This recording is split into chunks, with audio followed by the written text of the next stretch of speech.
Welcome to the Behind Beliefs and Behaviors podcast, where we take you on a journey of what is behind the specific beliefs and behaviors that impact individuals and organizations. With our guests, we get to the root cause of what stands in the way of everything from health, wealth, and relationships to leadership, community transformation, and societal progress. From topics on leadership, psychological safety, corporate culture and communication, to parenting, trauma, relationships, personal health, and intimacy, this podcast is sure to get you to the source and provide you practical tips to transform your life one root cause at a time. I am your host, Dr. Maisha Claiborne. I'm a physician, a coach, a consultant, and an expert in trauma-informed communication. The founder of the Mind Remapping Company, I help individuals and organizations better understand the brain, behavior, and the root of false beliefs so that you can more effectively listen, communicate, connect, and create fulfilling relationships and results in your personal and professional life. Join us every Monday morning at 8 a.m. and let's get to the root cause and discover what's behind your beliefs and behaviors. Welcome back. Welcome to another episode of our podcast where we are remapping minds so you can create a life you design. I am Dr. Maisha, and I am so excited for this guest. And we're having a conversation about the power of retreats and strengths-based leadership. But this guest, I would call her a mentor. I would call her, definitely she's a colleague and a friend. Mm-hmm. And I just am very excited to have this conversation with Dr. Tamara Beckford. And she is the owner of Your Caring Docs. She helps companies to reduce employee burnout through wellness strategies and employee retreats for private practice owners. Man, let me tell you, I already know, y'all who listen to this podcast already know that's right up my alley. Love talking about psychological safety. I love talking about trauma, and this is going to be right on point. So, Dr. Beckford, welcome. How are you? I am doing well. Thank you so much for inviting me into this space. Thank you for all the listeners who are inviting me into your space also. I am excited about our conversation today. Ooh, me too. Me too. Well, I always like for the listeners to get a feel for who Dr. Beckford is Mhm. and how you got to where you are. Like, how did you come to do what you do? So, tell us a little bit of your story. Absolutely. So, as you mentioned, I'm Dr. Tamara Beckford. I have two arms to this wonderful person who I am. So, on one arm is the clinical portion of me, where I am a board certified emergency medicine physician. So, I've been practicing and doing emergency medicine for over 15 years. As you can understand, that is a high stressed environment. And then, remember that thing that happened in 2020? Yes, right? So Right. COVID really brought out a lot in others, a lot of more stress. But although it brought out a lot of stress in others, what it actually brought out in me is a lot of the strength that I found that I had in me. And that's what I'm using now within my business, Your Caring Docs. So putting it back to 2019, I recognized that I am doing well clinically, and there are more to me than just being a doctor. I know for those who are probably not in the space and you hear us saying just being a doctor, you're like, what are we talking about? But when we've really put so much time and effort into a career and you're doing it for a while, you start to wonder because in order for us to get to this point, it's almost been 15 years of training and working and so on. You start to get pigeonholed in your mind, and you start wondering, am I able to do other things, or is this all that I can do? Yeah. And is this all that I am meant to do? Yeah. So I was in that portion of life, got introduced to the personal development arena, and started to read books, started to listen to podcasts, and that helped me to shape my mindset and shape my outlook on life. I'm like, wow, this is interesting. This whole morning routine, learning how to really look at different situations from different standpoint, not being such a hothead, everything just flares you up. Oh my gosh, I can't believe that person did that. When you start having conversations in your mind about what you would say to somebody if they were to ever come to you, and all of Yes. this is just a made up conversation because nobody's thinking about you. So I was really like, in that space. And I learned how to improve my mindset. And I was doing very well. And then the pandemic hit, and I just continued into that mind space and my outlook in the pandemic when I realized a lot of my colleagues were having a different version of Yeah. their life. So they were going through the higher stress, the anxiety, because as I mentioned, I'm an emergency medicine physician. So we were in the front lines of the Yes. unknown right at the beginning. But because I'd started to train myself, I was using all my skills, which is, I'm getting up. I'm not immediately going on social media, looking at my cell phone, listening to the news. I started, I was doing things like meditating. For Yeah. me, I'm spiritual. So, I was reading my Bible. And then, movement was a part of what I did, connecting in social circles with like minded people, which, Yes. Dr. Claiborne and I are in that wonderful circle now. And she, seeing how powerful that is. So I really had such a solid ground. My colleagues were having the opposite effect. Mm. And as we eventually moved through this process, I realized it'll really be unfair for me to have all of these skills, which were some of them so subtle changes that you can do for your outlook on your life and even your day, and for me to keep this to myself. So I started to merge my company into doing these workshops on stress management, burnout prevention, because a lot of it, people think that you have to have a huge overall, like, yes, you do company wise, but personal wise, sometimes there's just some subtle changes that can really have a huge impact. So that's how your caring docs and the portion for helping the organizations to reduce employee stress and burnout through self-care strategy and workshops. That's how that part came about. I love it. Wow. You said so many things. Here's one of the first things that stood out to me. Hmm. Whereas the pandemic brought out the strengths already in you. Like Hmm. that was the very first thing you said. And I was like, wow. Like it's a frame, and you talked about it. Like you started to get into personal development and that do those reframes and shift that mindset.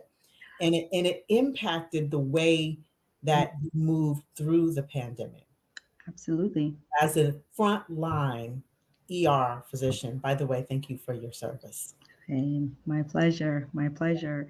Yeah. It definitely shows the power of the mind and the reframing. And prior to that, I didn't understand this. And prior to stepping into this world, because it really is a world, because Mhm, once you step in it and you're reaping the benefits mhm. of that, you can't undo this. And Yeah, even if you do backslide a little bit, you recognize and you feel the difference, and yeah, you don't like that feeling. right. And so you find ways to bring yourself back to the point where you're able to be in a state of mind where you're more in control of you, your thoughts, Mhm. and your actions. Yeah, I love that. I love that. And when we talk about strengths-based leadership, like Mhm. it's the core, Yes, it's the foundation, it's the absolutely. very beginning above Absolutely. all. And so, yeah, I just appreciated that it was like your opening statement, right? Even though you said some things, but then you were like this, and I'm like, oh, drop the mic. That's our show for today. Thank you. No, I'm just kidding. Absolutely, absolutely. And you're right. Because when we talk about like even strength based and we're talking about organization Yeah. leaders, there's that word, you're really on top and you're really the person that people are looking up to. Yeah. But if you don't have that strength within you and you don't have that conviction, then you fall apart. You are letting in a lot of the negative, the insecurity, the I'm not sure, and you're not standing on your convictions. Yes. And Yes. that alone will lead to some burnout. Absolutely. And it'll affect your teams. It'll affect the people. And so, the second thing that you said that I really loved, and I think that a lot of people, whether they're inside or outside of medicine, can relate to Hmm. is this all that I Yes, am? yes. Right? Like, yes, of course, you had me chuckling when you said people who are not physicians listening to this, am I just a doctor? Would be like, just a doctor. There is a little bit of nuance that you have to be in medicine to understand. But like, Hmm. what's very relatable is you're in a place and you're like, Hmm. is this all that I am? Yes, Right? And recognizing that whatever profession you're in, it isn't. yes. There's more. There Right? is. And There I is more. And a lot of times there's a guilt associated with getting to that space. And I think it's so important for us to acknowledge it because those who are not in that space look at you, you feel guilty yeah. because you're like, I want to do more. And others who are not in that space are looking like, isn't that enough? Are you being greedy? Mhm, Aren't you being selfish? mhm. But within yourself, when you want to do more, a lot of times, most of us who are thriving to do more are not thriving to do more only for ourselves. We're thriving to do more to contribute to society because we know Yes. that there more that I can contribute other than just this piece. Yeah. So once I recognized that about myself, that guilt started to go away. It's Yeah. interesting as you were sharing about the guilt, and I appreciate you saying that, like, we have to acknowledge that. The thing that came up is growth guilt.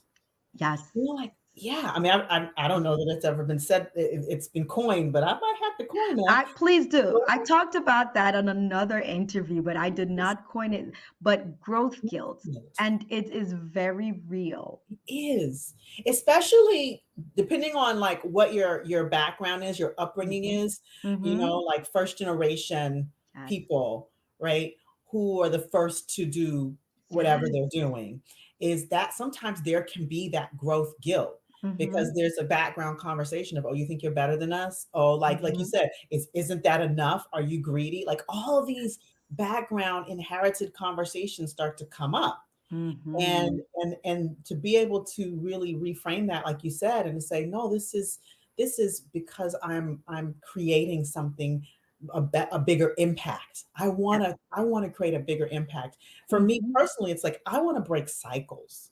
I Yes. want to break cycles and leave legacies. I have a Hmm. son, right? Hmm. So what would it be Hmm. like to leave a legacy for him and his friends? So Yes. I really love that you brought that forth. Absolutely, absolutely. I distinctly remember having that growth guilt. And when you're talking about first generation and even for us in who are in careers where there's a huge jump in the salary. So during training, you're putting forth a lot of energy, but your salaries are very low. And Yes. then you go from that to almost like four times the amount. And Mhm. the difference is really like 30 days. Mhm. You start to feel and this is not something that the family or extended family puts on you. This is what you put on yourself, right? Correct. It's a lot of this mental fortitude that you have to build upon it because you start to get this breakdown where I should be able to help everyone. I see this family member suffering, that family member suffering, this person suffering, and I feel guilty for what I am now earning. Mhm. But you forgot to include the years of energy that you put into getting to that Mhm. point. Yeah. the guilt just overtakes you. For me, it took a while to release that Mhm. and to know that it's okay for me to earn well. It's okay for me to serve others. It's okay for me to be there. And it's okay when I'm not able to be there. Yeah, and you know what else it's okay? It's okay for you to find your strength Hmm. and utilize it and leverage it in the way that feels best for you. That's Like, more I feel like natural. Mhm. that's something that has to be said because I think that sometimes in wherever we are, we can keep ourselves small, even though we know we have this gift inside of us.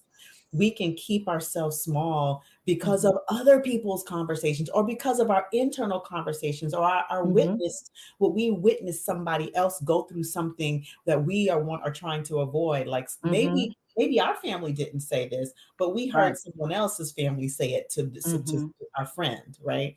And so Absolutely. we internalize that. And Mhm. so I think that, we talk about, bringing it back to this whole strengths-based leadership. Sometimes Mhm.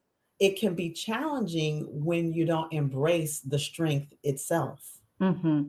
Absolutely. And I think if we look at all of us, we have different strengths. It Mhm. comes out at different parts in our lives. When you were in high school versus Mhm. college, Mhm. professional school, now in your profession, early career, mid career, later career, you Right. have different strengths that you really tap into.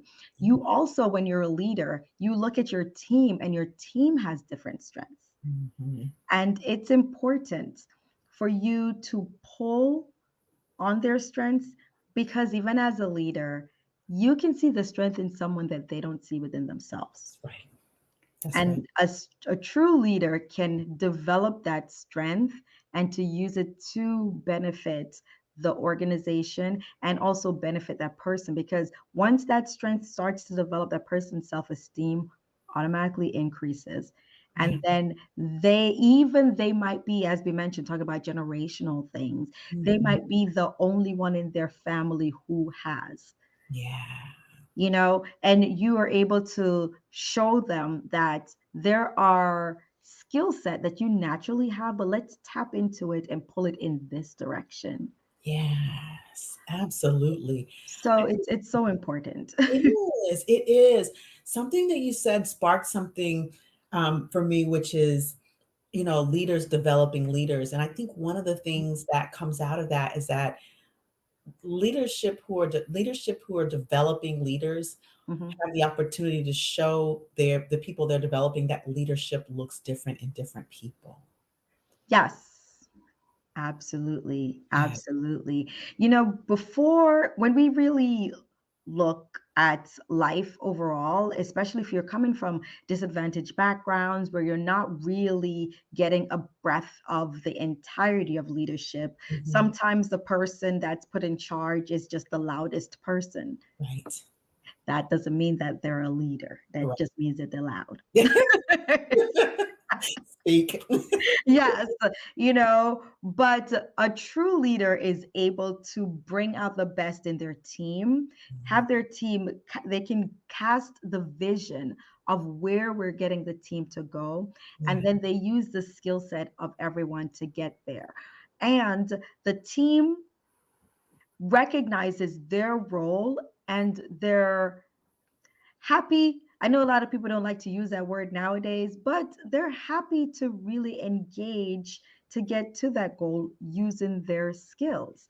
Now, Yeah. the loudest person might not be that leader. You have so many people who are leaders who are quiet, they're introverted, they Mhm. stand on strength and fortitude, and they're Mhm. still able to cast that vision on their team. That's And right. they're still respected by their team because of the outcome Mhm. that the team has unified strength building that they're each able to develop their own strength and they see it within themselves and they see how their strength contributes to the goal of either the practice if it's for private practices or the larger organization, the smaller organization, the nonprofit.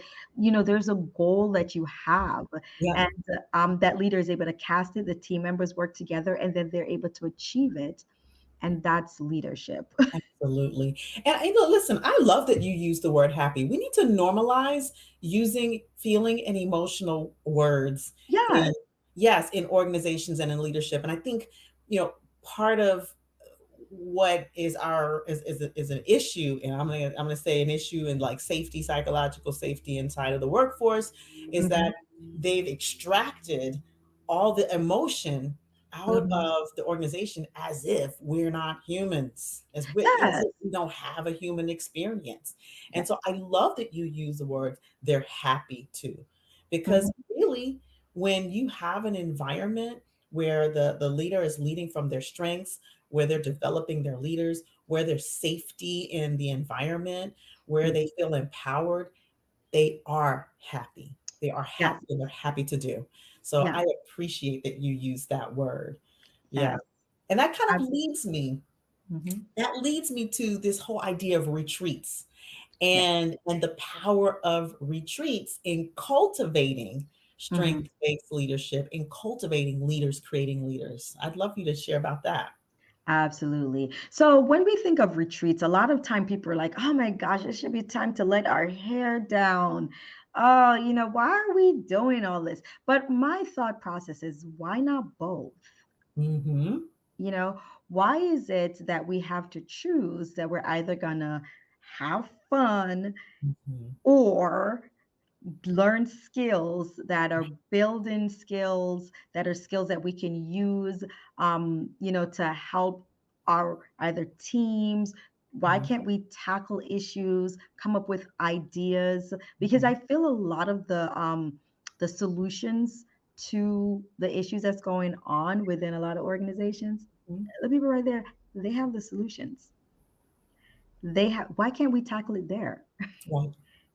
So when I think of retreats, a retreat is a time for us to really sit and look at ourselves, Yeah.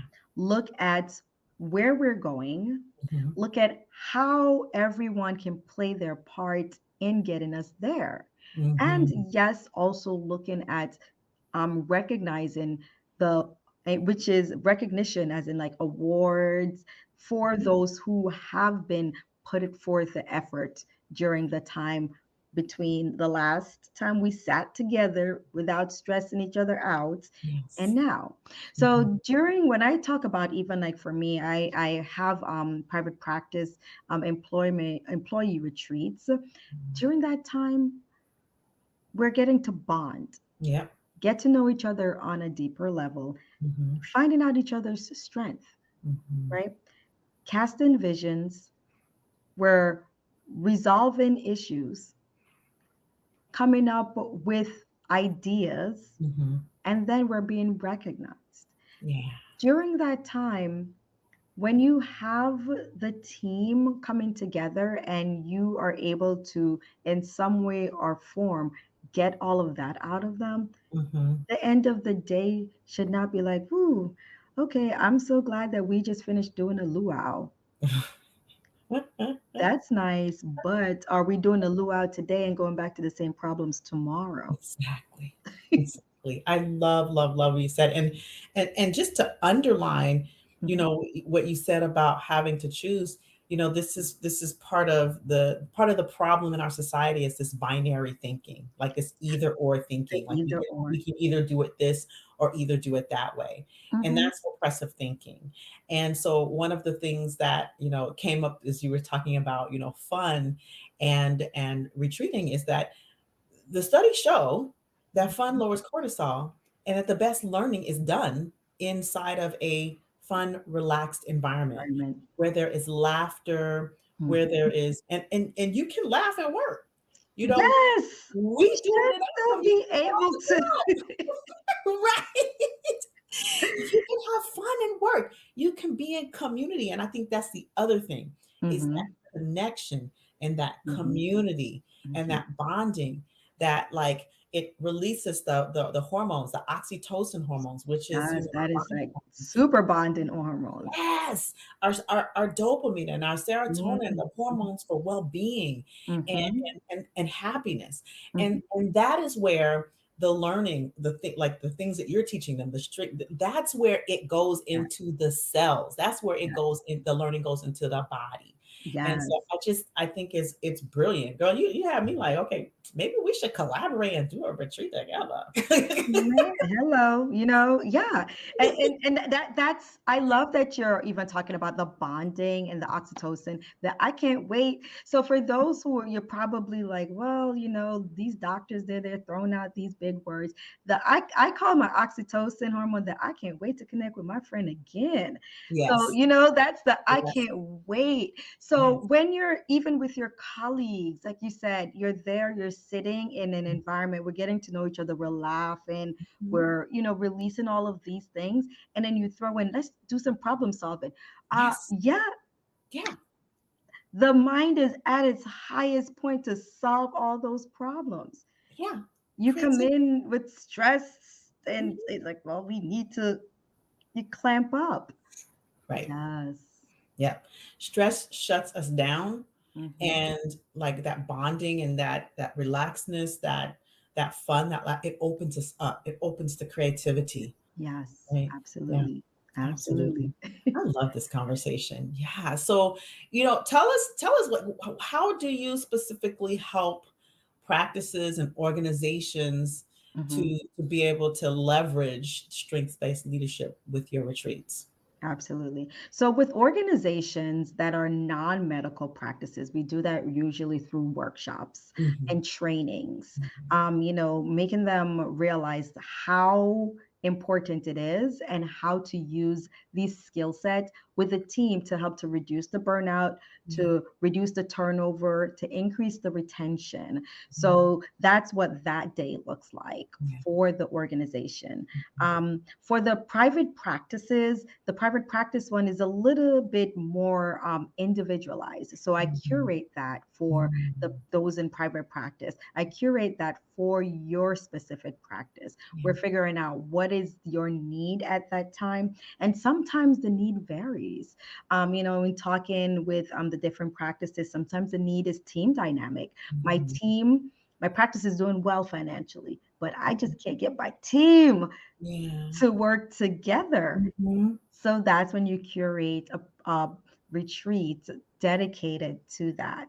Yeah. So you'll still get the bonding, but the bonding is a heavier bonding in that respect, right? You're Yeah. pulling out the strengths, you're pulling out the different personalities, and Yeah. this is why this person reacts versus Mhm. respond, because we Yeah. know that there are two different words. That's right. Yes, and you help them to move beyond that, and a lot of self-awareness, because not only are we figuring out, well, this is why the other person reacts this way, but those who are reacting, you start to understand, well, this is why I react this way. Mhm. Mhm. The infamous, this is what triggers me. So, but once you understand yourself and you can understand others, then you're able to work better.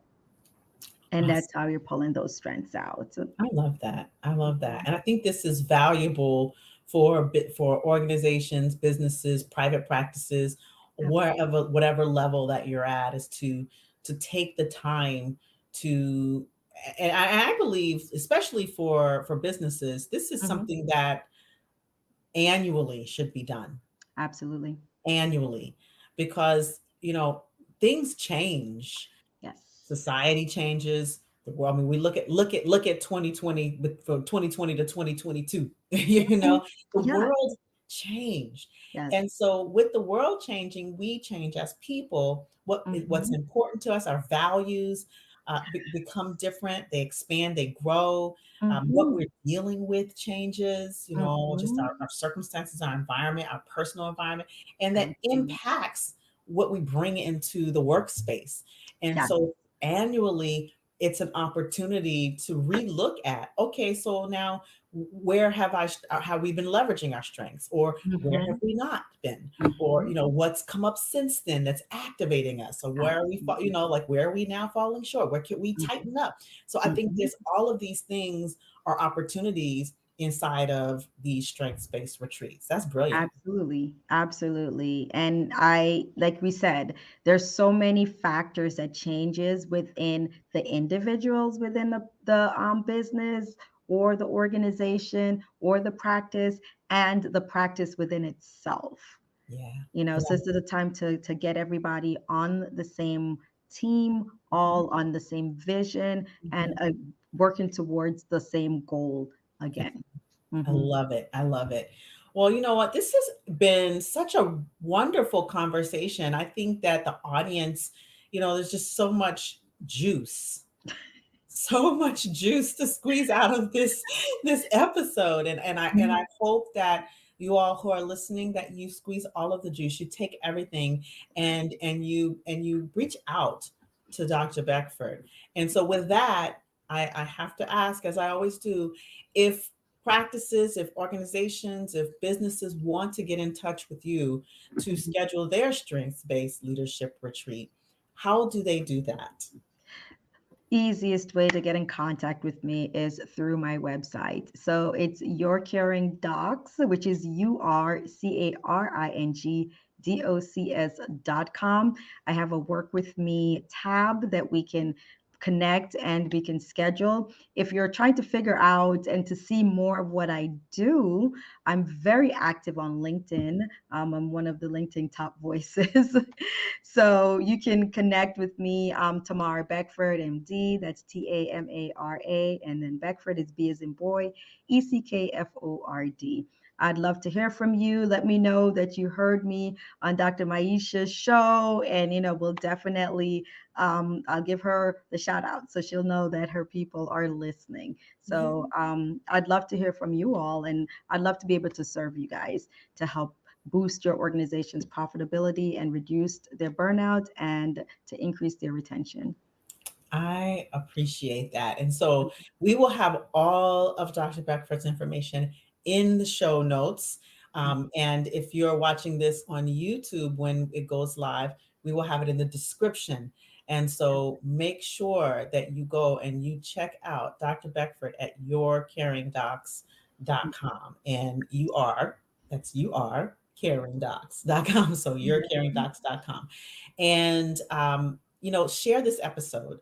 This is a very, like I said, juicy, informative episode, and every organization needs to do a retreat. So make sure you share this episode, share with a colleague, share with a family member, share with a friend, because everyone knows someone in an organization, right?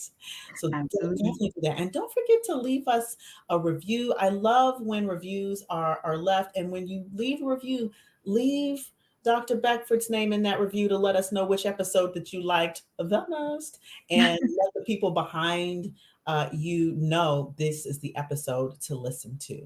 So with that, I just want to thank you, Dr. Beckford. Thank you so much for coming on the show and for having this conversation. This is my favorite thing to do, is to have amazing conversations with amazing people like you.